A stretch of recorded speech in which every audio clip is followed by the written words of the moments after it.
What's up, guys? You're watching To All the Crowd Rooms, a YouTube channel to help provide you with insights for the DIY music scene. If you like our content and want to help support us, you could do so by liking, commenting, sharing, and subscribing to our channel. We have a Patreon with all exclusive content, unreleased episodes, live sets, and more. With that out of the way, let's get into this episode. Today we have Mr. Johnny Crowder. Some of you might know him from his bands Dark Sermon or Prison.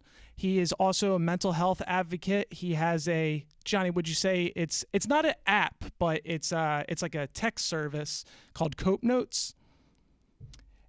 And yeah, welcome to the show, man. Thank you for having me. Thank you for coming on, man.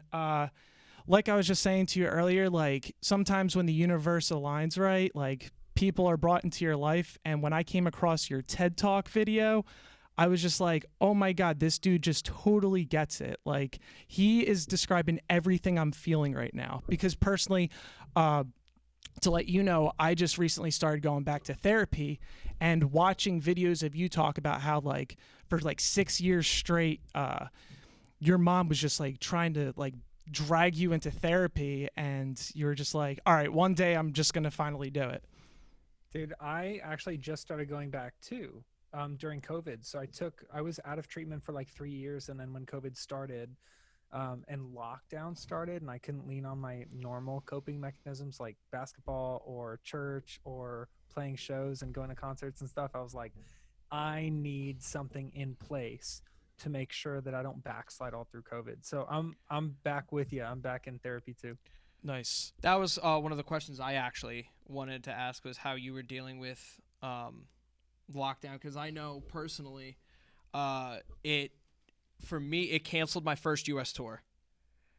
It just canceled it. Like I was supposed to go out a month after lockdown happened, and then it's like not even a thing right now. We don't even know if we got it like mixed up. So I know like for a while I was in a pretty bad place, and I wanted to ask how you were coping with that and like lockdown stuff. I totally empathize with your loss. This year we were doing two of my bucket list tours. One was with a rapper that we've been trying to tour with for a long time, and one was with a band that has been one of my favorite bands since I was a kid, like for my entire life. And it was like, who was it? So look forward to it. I'm not going to say just in case we wind up doing either of the tours in the future, but I can tell you that my heart was like crushed. And since then, we've booked several more tours in 2020 that have also been canceled. We had a headliner that was supposed to happen in August that was just canceled.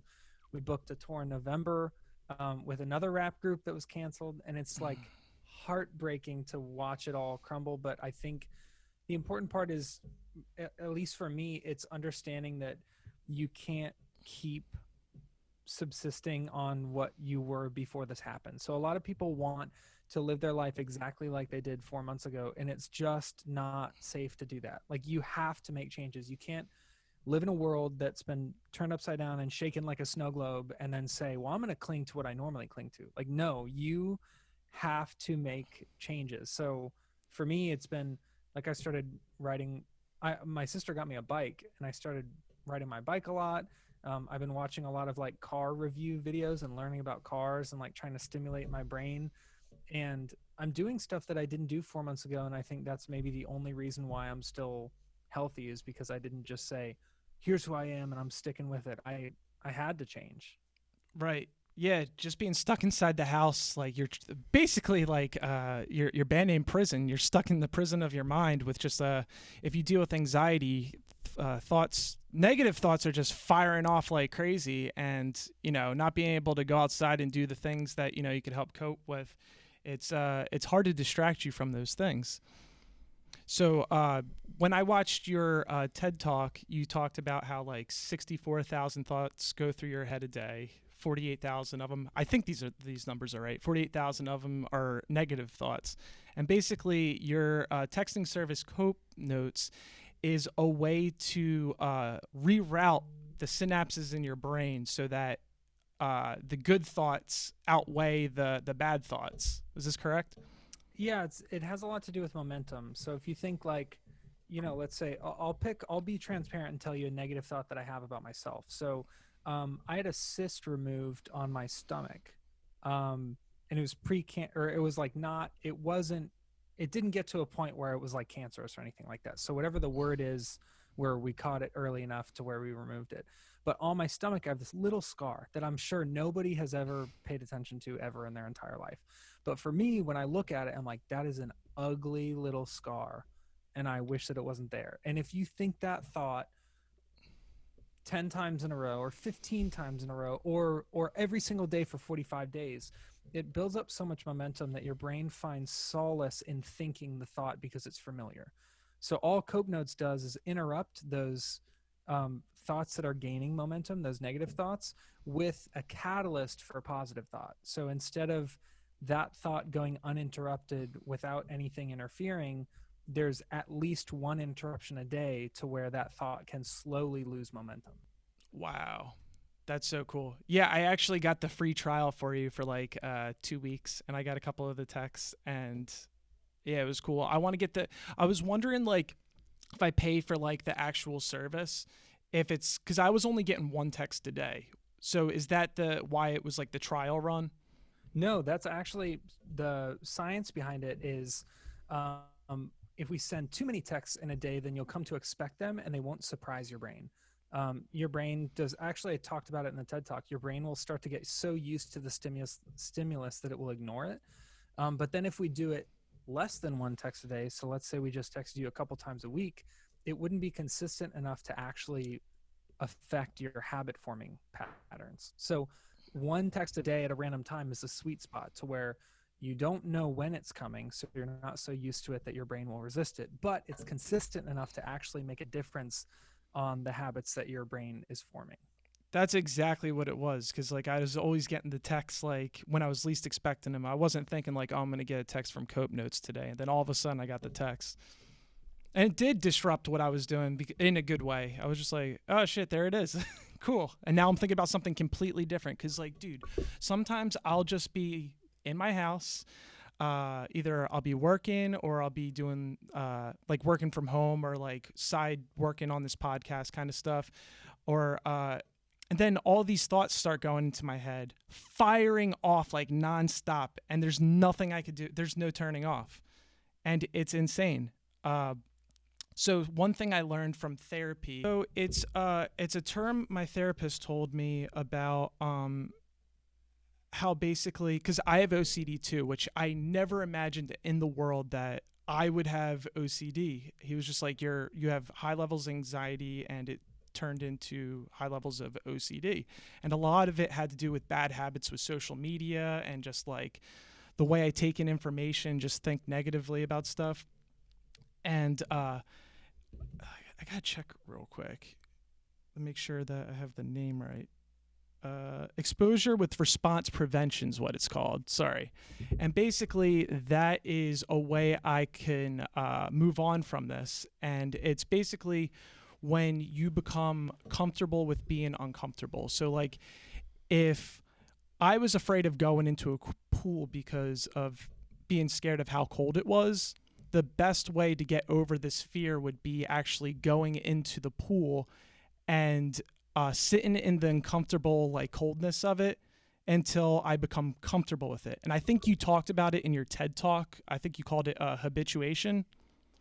Yeah, so that's a little bit of a different principle, but I still understand. Like I had to do exposure therapy for OCD for over a year, where we just focused on exposure, and the principle of it is basically doing something, and then you basically disprove your anxieties because look, you didn't die. Like, oh, your therapist touched your iPod and then you touched it right afterwards and you didn't die. See, what about that? Chew on that logic, OCD. You can't explain your way out of that, can you? So it's like, it's a way of debunking and proving to yourself that your anxieties aren't based in truth. Wow. I kind of did that with, I had like really bad social anxiety when I was out on, like alone.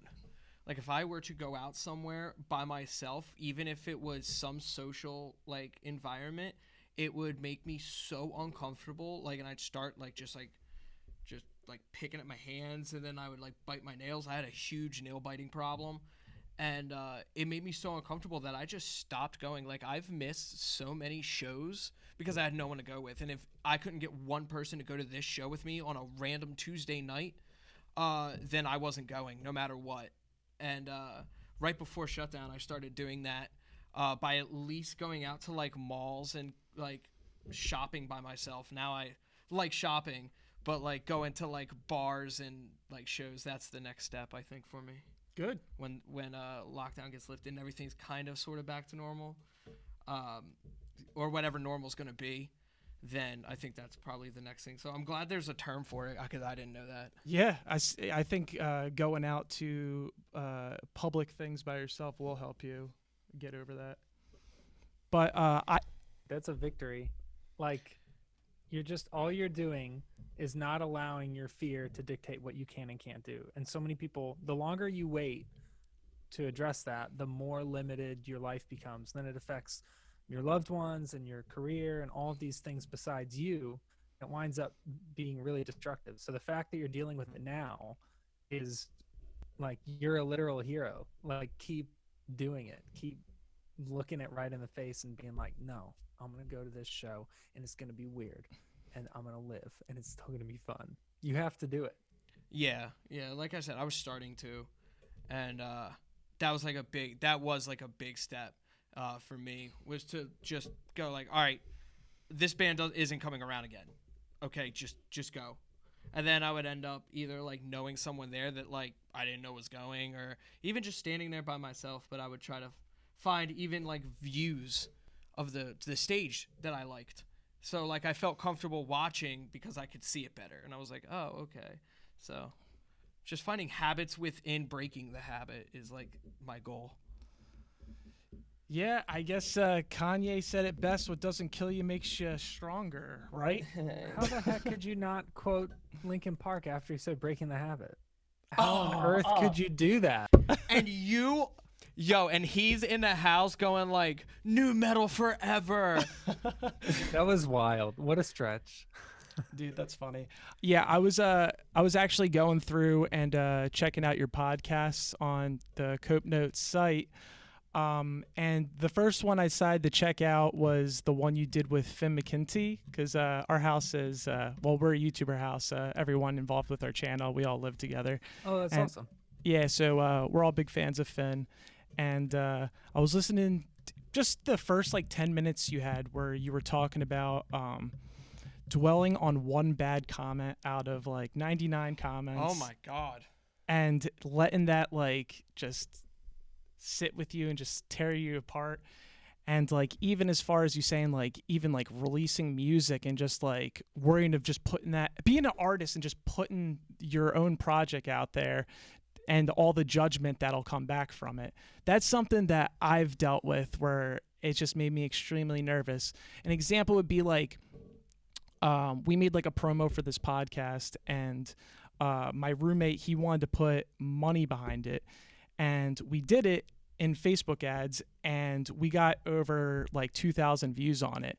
Instead of being happy that we got 2,000 views on it, I was just sitting there just like, oh my God, who's looking at my stuff? They probably think I'm the biggest loser. Like, and I don't want to live that way. You know what I mean? I feel like a scared little chihuahua just like in the corner of the room shaking. You know what I mean? Dude, I was reading this, crap, I can't remember the guy's name. But there was this philosopher who was talking, it was like a modern philosopher, like a writer. And he was talking about the concept of, like not trying or don't try. That's what it says on his headstone. I wish I could remember the dude's name, because I just watched a whole thing about him, but I remember his philosophy, and that's what he would care about. And he was saying you shouldn't do something if you have to try to want to do it. Mm-hmm. You should do what it would kill you to not do. And he was talking about how if you're doing what you feel like you should want to do, then it's very easy to get caught up in how other people perceive it. But the moment you remind yourself you're doing what you have to do, like what runs through your veins, what you're super passionate about, what you think about night and day, it's not that other people's opinions become less important, it's that they become a non-component of that equation. Sure. You know, like that outside opinion becomes auxiliary.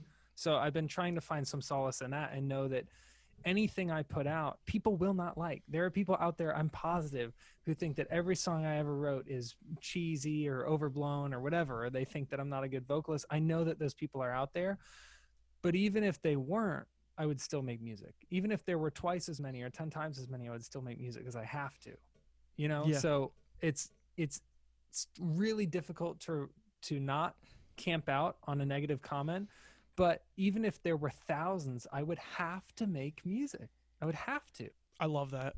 I truthfully think that's the killer and the number one reason we don't find the next Jay-Z, or like we don't find like the next Tosin Abasi, or you know, the next great person, is because I've actually heard someone talk about this, and they were like, the only reason that we haven't found these like next people yet is because they're too scared of like rejection.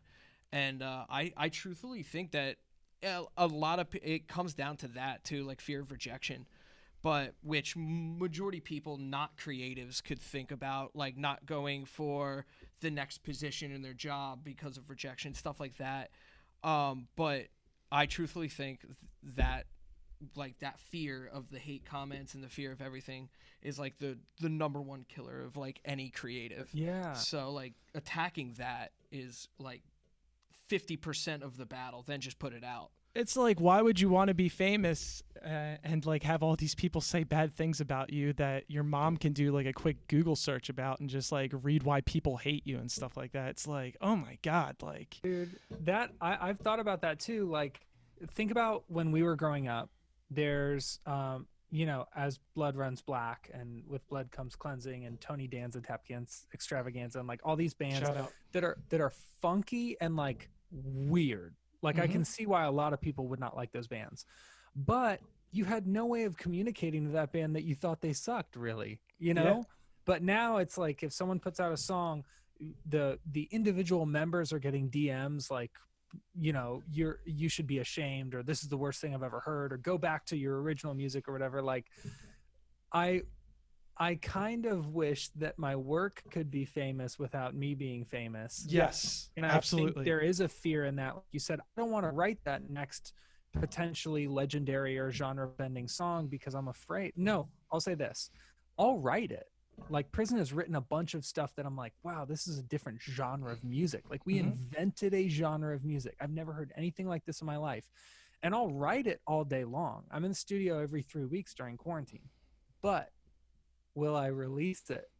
That's the part where you really have to go, I'd rather share this with the world and face rejection, potential rejection, than bottle it up and never share it. Yeah, that's usually whenever I'm about to hit post for anything. I'm just like, here we go. Send it out to the world. We'll see what happens. Maybe I'll put it on private later. Who knows? Yeah. But I like what you said there about like, I'd rather share it to the world than never have put the work in and your heart and soul into it to begin with. You know what I mean? Like, one thing I've thought about lately is, like, not to be morbid, but COVID has made me think a lot about mortality. And you got to think, like, so you both will die and I will die. yeah.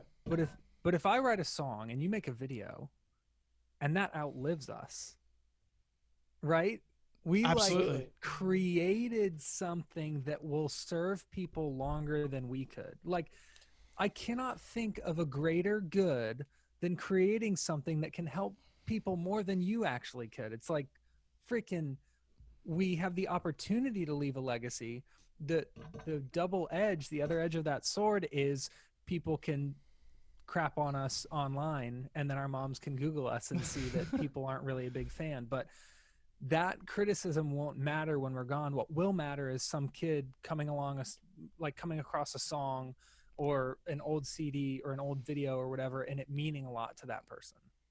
Dude, yes. Yeah. I love that. It's crazy.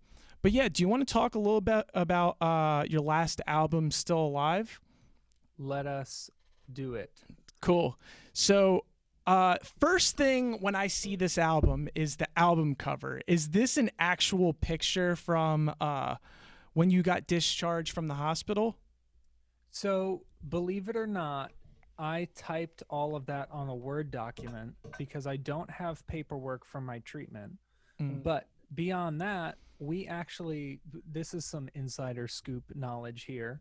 I've never shared this in an interview, but we actually commissioned somebody to do the artwork and they bailed. And they bailed really, really close to when we had to submit the artwork for publication. So we kind of scrambled, and I did all of NGRI's artwork and everything. And I do a fair majority of our merch. And I wanted to do that. The album cover is still alive. I wanted to make a t-shirt design, but we hadn't made it yet. And then when we found out that our artist bailed, it became our like, holy crap, can I try this? And I'm not even joking, making that in the album booklet. I don't know if you've seen the booklet. No. It is wild inside. And it took me probably, I remember there was one day where I worked 12 hours on it, and that was just the handwritten part. So that's not including making the Word documents and sizing them and everything. So it was like, it took an incredible amount of time, but I'm so happy with how it turned out. Wow. Yeah, I want to get a copy of it now just so I can see. Because, dude, I'm a huge fan of just like packaging of like CDs and stuff like that. I love being able to open it up and go through all this stuff. And dude, just wait hearing till you you see the CD, the disc, you're going to be like, oh, my heart. Oh, dude, I want it to be a surprise. Yo, I'm so sad that that's going to be at one point, I think, like a lost art. Because I remember seeing, like, I found a bunch of CDs from when I was in, like, beginning into, like, middle, like, high school and stuff. And I was going through, like, the booklets, and some of them folded out into, like, a poster. And I'm like, oh, my God, this took so much thought. Yep. And I'm just like, this is amazing.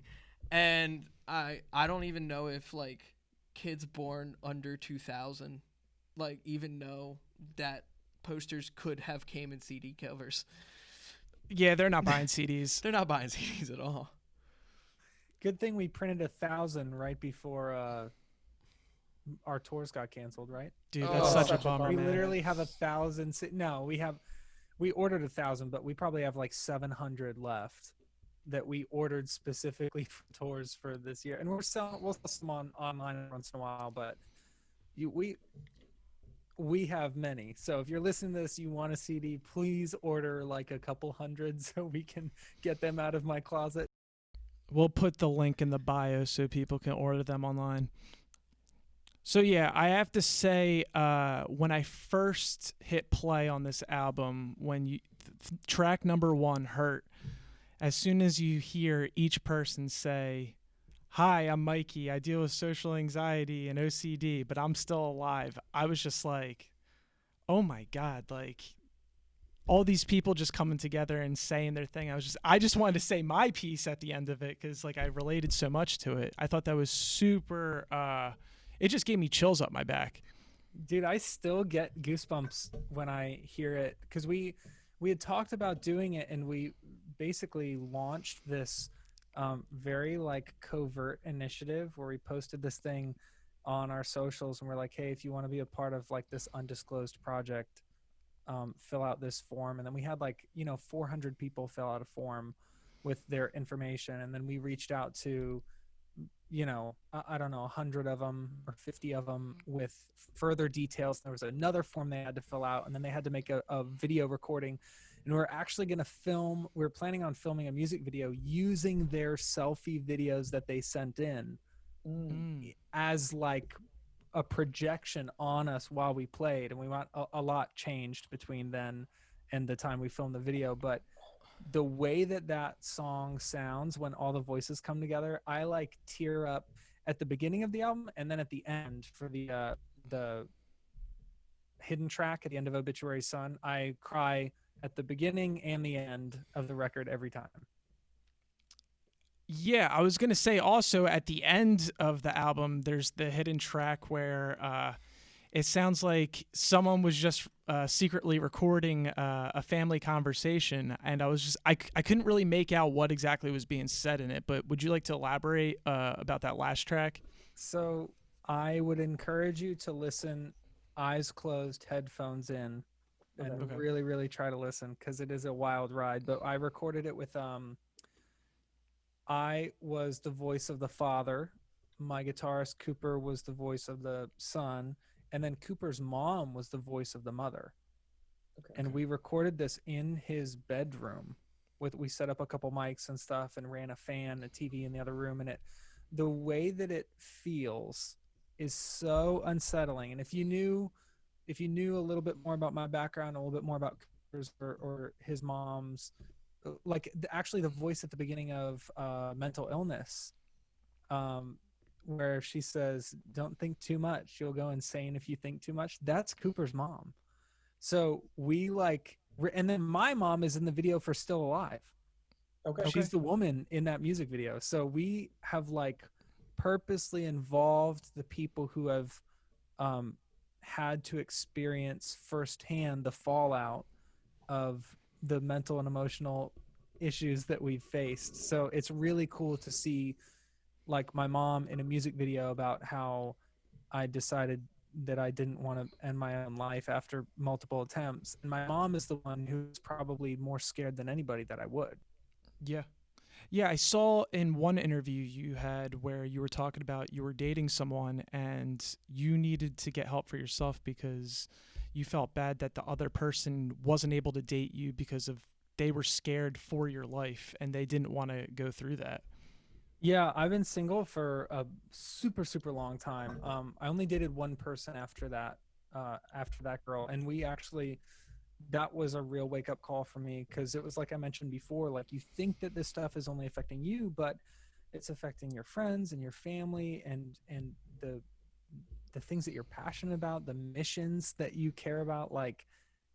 Everyone's in this big sticky web. Everyone's connected. So if you are not taking care of yourself, you might be fine with that negatively affecting your life. But what if I told you it's affecting your boyfriend's life, or it's affecting your cousin's life, or your nephew's life, or something? And then it gets real, Yeah, absolutely. Because one of the main reasons I ended up going back to therapy is I'm dating this girl and I love her more than anyone in the world. She is literally my rock, but I was bringing all my negative anxiety into our relationship. And I was just I hit the point where I was just she's not my therapist. I need to fix myself before I ruin something that I have that's super special. You know what I mean?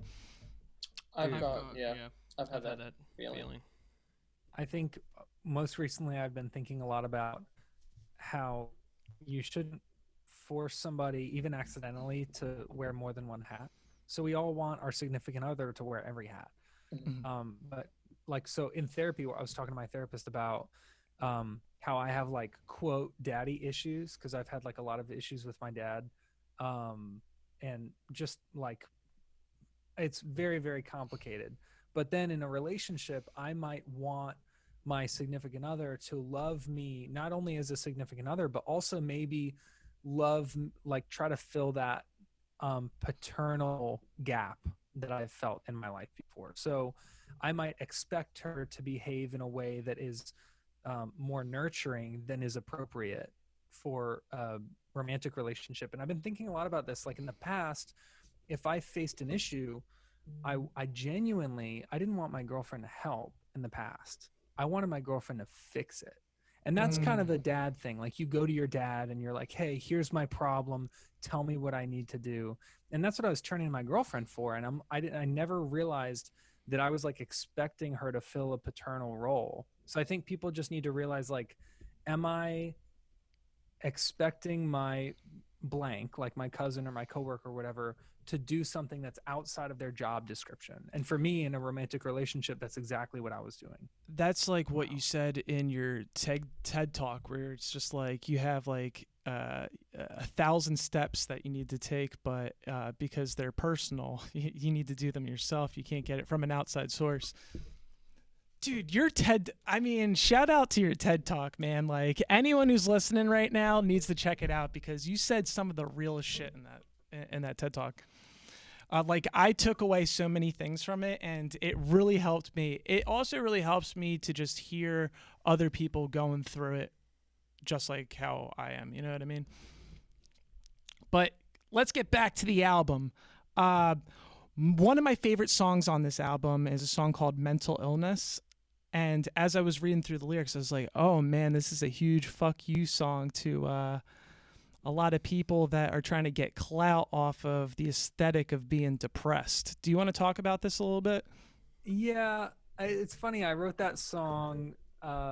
As you can imagine, that's an older song in terms of when I wrote it. I was a lot more frustrated of a person than I am now when I wrote that song. And it was, I'll never name the band. You could pay me $10 million and I'll never name the band that this happened with. But I was backstage at a show and a few kids had messaged me and said, hey, the vocalist of this band, and they were fairly, they were a heck of a lot bigger than us. But kids were messaging me and saying, hey, the singer of this band has been going through a lot of stuff and he's been talking about it on socials and in his songs, and you should really go to the concert and try to talk to him and see if you give him some support or whatever. I'm like, shoot, I'll go. So I went on a whim just because kids were messaging me about it. And I go to talk to this guy backstage, and I was like asking him what was going on in his life and stuff. And I'll never try to be anyone's therapist. I can't be that. But I do have a background in peer support. So I just wanted to talk to him and feel it out. And he mentioned something like, oh no, I'm actually fine. And I was like, wow, I say that a lot too. Like I was thinking to myself, like, I tell people I'm fine when I'm really not, because I want to guard myself. And he's like, no, I'm like legit, nothing is wrong. I'm not suicidal, I'm not depressed or anything like that. But I do know that kids really get excited, and it sells a lot of records and merch when I talk about that stuff in our song. Poser. Because kids like really relate to it, and then if it's good for the band, that's good for me because it's making us kind of blow up. And I was just like, so what happens? Here's when I wasn't even mad then, but I said, what happens if someone comes up to you and says like, hey, I really relate to this song, here's what I was going through, do you have any advice for me? And he's like, I don't know. And I was like, oh no, you're like not even caring what is happening to these kids. Like you only care that you write something that people like, which I think is fair. If you're a musician, you want people to like your music. I get that. But it was at the expense of, it was like trying to leverage something very serious for like financial gain and popularity. And I do see that pop up every now and again. And I know that there are people out there who I'm sure will accuse prison of that. And they're like, oh, Johnny Crowder's always talking about mental illness. And they don't know that I'm a mental health advocate, and I've been doing this since way before they heard of Prison or Dark Sermon. And that's okay. But it made me so frustrated because I realized that there are kids like me who look up to vocalists and lyricists because we believe that they're being honest, that they're telling the truth. And I felt so betrayed that I had to write a song about how frustrating it is to actually live with diagnosable illnesses and have a real hindrance on my quality of life, and then to know that other people are pretending to understand so that they can make money. I don't know. Got me real frustrated. Yeah. That sounds like the biggest poser I've ever heard. I was gonna say that's textbook like rule 1, inauthenticity. Yeah, I'm not. Yeah. I don't have any issues with the band now. I don't have any issues with the vocalist, and it was just, music is my way of processing things. So I wasn't like, wow, this person's written off forever. But it was a peek behind the curtain that I think, a lot of kids have an idea of what music is like, but when you're really a part of it and you tour with these bands and you talk to them and you kind of see who they really are and what their motives are, you quickly learn, wow, there are some people who are really, really authentic, and I want to come to my wedding, and I want our kids to be friends when we're old, and I want them to be in my life forever. And then there are some folks who you're like, you're not passionate about this in an authentic way. You're passionate about success, and music just happens to be the vehicle, you know? Right. Speaking of your live performances and making a connection with your fans, because I'm sure a lot of people that come to your shows, they look up to you as that person, like you were looking up to the person you were just talking about. You tape a word on your chest before every gig. What is the response to that at shows? Like, do people come up to you and ask you, like, why'd you put feel on your chest today or whatever? Yeah, we do it every single show, and that's part of the reason why. And it actually started because I didn't have a plan to do this when we first started. We played our first out-of-state show, and I did it because it was on the anniversary of our bassist's brother's suicide. It had been exactly 5 years on the date of our first out-of-state show. We were in Austin, Texas. And I wrote it on my chest to commemorate, 5 years. We miss you. We love you. This is for you. And then every single show since then, we've written something different on my chest. And it was really an effort to make sure that we didn't fall too into routine. Like when you tour the band and you hear them say the same things between every song, and they're like, oh yeah, Wichita is our favorite city ever, and then the next day they're like, oh yeah, Oklahoma City is our favorite city ever. And like there's a lot of routine to it, and I really wanted to make sure that if every single day I had a different word on my chest, it would change the conversations I had with kids at the show. It would change the photos from the concert. It would change the videos. It would change the way that I carried myself on stage. So it was in part to make sure that we didn't just treat the concert like a concert. And it was also in part to make sure that we didn't cookie cutter our performance every single night. We wanted each crowd to experience something different from each other crowd. Wow. That's sick. Yeah, that's a really cool way to make sure that each show is unique in a certain way. So is it pre-planned, or do you do it like on the spot, like right when you're about to go on, whatever you're feeling? Yeah, we decide right before changeover. So right before we're about to load on, my bassist, he was like we buy these special markers to use, and he will like draw it on my chest. And a lot of times it'll have to do with, if someone comes up to me at the merch table and he's like, yo, my cousin Zach is in the hospital for self-harm, and he survived a suicide attempt, and he was going to be here tonight, but he's not here. And then I write Zach on my chest or something. So there's a lot of times when something situationally happens, or like in Las Vegas, after the shooting there, we wrote the number of victims on my chest. So we change it a lot based on like where we are, what's happening in the world. Or like after Kate Spade died by suicide, we wrote Kate on my chest. So there's been a lot of we really never know until like 15 minutes before I get on stage. That's sick. Yeah, that's really cool, and that like keeps things relevant, like to keep the conversations going and stuff. Like I'm sure if shows were going on right now, you'd have like a Breonna Taylor something taped across, or something like relating to what's going on in the world, serious matters. One issue that we've actually had is we've wanted to write a lot of things on my chest that we just don't have room for. Yeah. So we might have to do like, so for Breonna Taylor, for example, we might have to put Taylor or like BT or something, and then bring it up and have kids inquire and start the discussion there. Cause we've wanted to write a few things that are just way too long to put on my chest. So we have to like put initials or something and then bring it up and let kids ask about it. So they are in that curious, inquisitive position to start the conversation. I love that. That's such a amazing, like, just thought out thing that like it's so effective. That's amazing. It's also, you got to think, like a lot of kids at shows, like me when I was growing up and I go to a show, I was so scared to freaking talk to anybody in a band, right? I would like camp out in the corner, and I never wanted to go up to the merch table. So what I've noticed is like it gives kids like an opening line, and they can come up and be like, why does it say BT on your chest? or something, or what's with the flower pants, or, and just giving them like sort of a handout first line to where we can break the ice and they don't have to be nervous. They have like a pocketed opening statement. Right. What is with the flower pants though? It was to combat this idea that metal has to look a certain way. And, it's funny, we all got into metal because it was so different.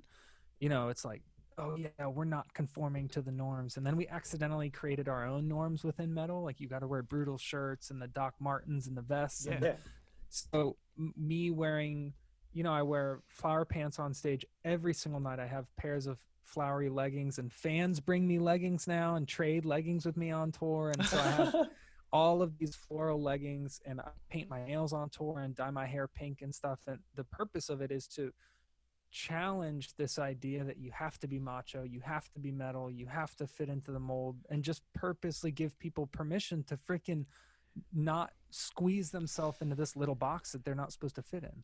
I love this conversation. This is actually, okay, hold up. This is actually something I love. This is my favorite conversation to have with people.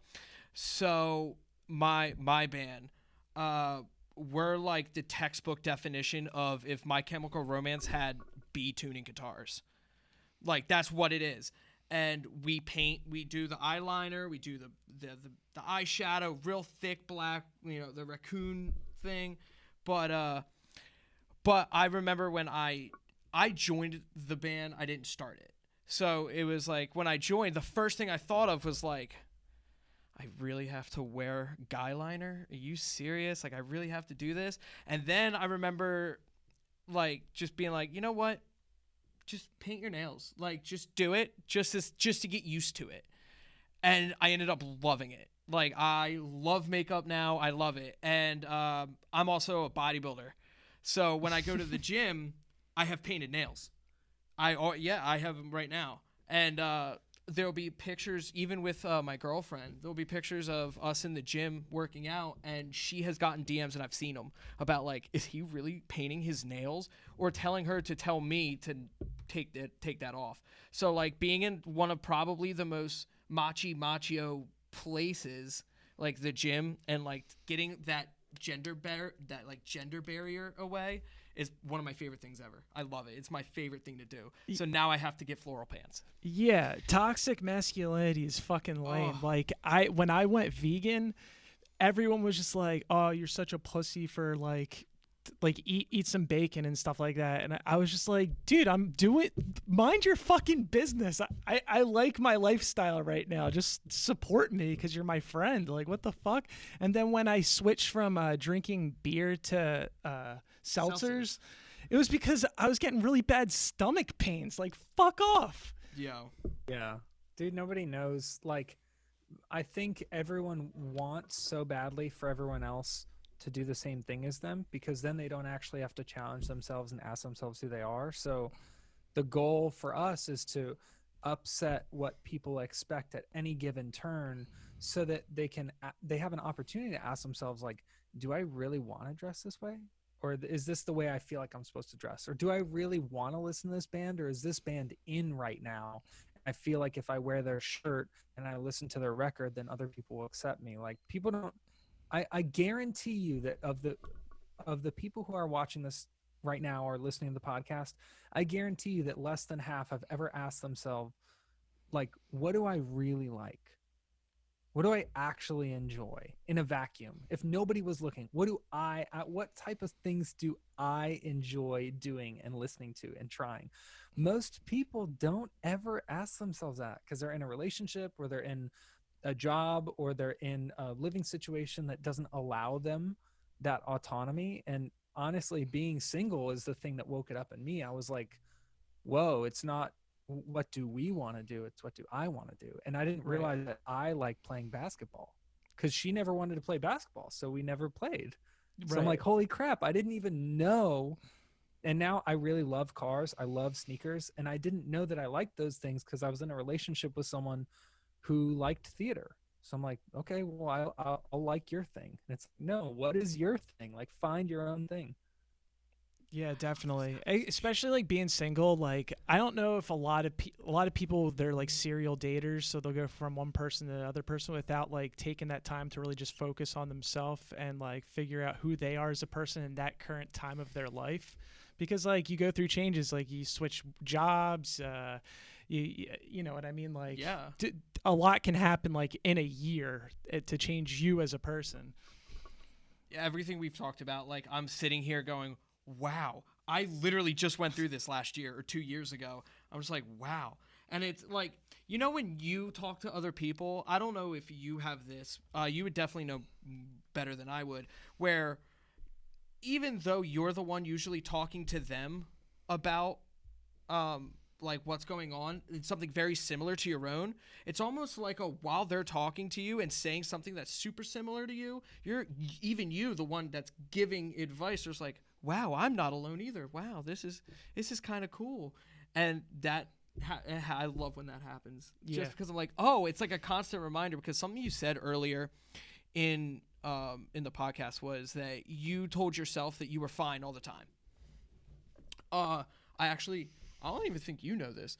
There was a time I went to a therapist, and the first thing I told him was, hey, I have a conversation with myself every single day, and I convince myself that I'm fine. I convince myself I have no problem saying that, like, hey, I have really bad anxiety, or like my mom is diagnosed manic depressant. My grandmother has the same thing, and it like runs right in my gene pool. Mm-hmm. And I told myself all the time that I was like, oh, I'm just sad. Like, I'm just sad today because I'm not depressed all the time. So I'm just like, oh, okay, I have good days. So therefore, I don't think that people with depression have good days, you know? And he was just like, oh yeah, that's common. And it going back to that is kind of like when I hear someone go through something that I've went through, I'm like, oh, so yeah, it's almost like, oh yeah, I have that too. Yeah, it's reassurance. That's a thing. Yeah, like reassurance is huge with me. But yeah, Johnny, I think we're gonna wrap this up. But I think the viewers learned a lot from you today. You spread your band, Cope Notes, everything sheds light on how people can grow as a person. And for anyone that's watching right now, go watch Johnny's TED Talk. Go check out his band, Prison. His album is still alive. Go check that out. Go buy an album. Link in bio. And definitely check out Cope Notes. Yes. If you need a positive disruption in your day to help get out those negative thoughts, I would definitely look into it. There's a free trial. And if you like... Well, actually, we just discontinued the free trial. We gave away 10,000 subscriptions for COVID. Oh, that's cool. And once we hit 10,000, we're like, we are celebrating. We are moving on. So now there are only paid options available, but there's still like a full year of Cope Notes costs less than one therapy session. So it's not going to break the bank. That's true. Yeah. It's $10 a month. And even if you don't think right now, it's like, oh, I really don't need that. No, you never know when you're going to need that word, you know, those words of encouragement. You never know when, like, even on your worst days that can trigger anything that you have. I would still 100% check it out, or at least do your research on it and listen to Johnny talk about it. Mm-hmm. Dude, the last thing I want to say is, I know that there are people probably listening who are like, oh, mental health, that doesn't apply to me. It applies to, you know, my grandma or my coworkers or whatever. And it's like, what I would challenge you, I'll use the bodybuilding thing. So picture like seeing Terry Crews in the gym, and he's like super swole. And would you say, like, could you imagine Terry Crews saying like, oh, I'm so muscly that I don't need to work out? And it's like, what? That's like how you get that strong. So there's a lot of people, or think about it with teeth, like, oh, my teeth are so healthy that I don't even need to brush them. It's like, what? That doesn't make any sense. So I think a lot of people think, oh, my brain is so fine that I don't need to do anything for it. And it's the same logic applies there. Like, that's not how it works. You have to do something every day to take care of your brain. So whether it's Cope Notes, which I hope Cope Notes can help you, it'd make me really happy to know that it's being put to good use. But even if it's not, do something for your brain every single day.